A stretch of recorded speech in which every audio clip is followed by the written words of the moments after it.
পরোটা কে order করছে? পরোটা নিয়ে যান।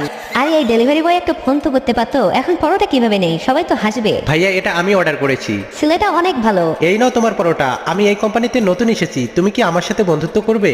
আজ আমি দেখতে এসেছি যে আমার কোম্পানিতে কেমন লোক কাজ করে, তাই কেউ যেন বুঝতে না পারে আমি এখানকার বস। আরে একটু ধীরে টিপো। সালাম স্যার, আপনার কোম্পানির জন্য একজন লোকের দরকার ছিল না, তাই আমি এখানে কাজের জন্য এসেছি। তুমি জানো না আমাদের কত বড় কোম্পানি, আর তুমি এখানে চাকরের মতো ড্রেস পরে এসেছো? ভিডিওর বাকি অংশটুকু দেখার আগে আমাদের চ্যানেলটি সবাই সাবস্ক্রাইব করুন। থেকে ভালো ড্রেস পরে আসবা, না হলে চাকরি থেকে বের করে দিব। সরি স্যার, কিন্তু আপনি কাউকে তার কাপড় দিয়ে বিচার করতে পারেন না। তোমার সাহস কিভাবে হয় আমার উপর কথা বলার? এখন ভুল যেহেতু করেছো শাস্তি পেতেই হবে। যাও ক্লায়েন্টের কাছ থেকে প্রজেক্টে সাইন করে নিয়ে আসো। এটা করতে না পারলে আমি তোমাকে চাকরি থেকে বের করে দিব। চিনি, আমিও তোমার সাথে যাব। সালাম স্যার। আরে স্যার, আপনি এখানে? স্যার, আমাদের এই প্রজেক্টে আপনার সাইন লাগবে। হ্যাঁ হ্যাঁ, এখনই করতেছি। থ্যাংক ইউ স্যার, আপনি অনেক ভালো। মিস্টার আলী, আমি তোমাকে কোম্পানি থেকে বের করে দিচ্ছি। আরে তুমি কে আমাকে কোম্পানি থেকে বের করার? এই কোম্পানির বস। কি এ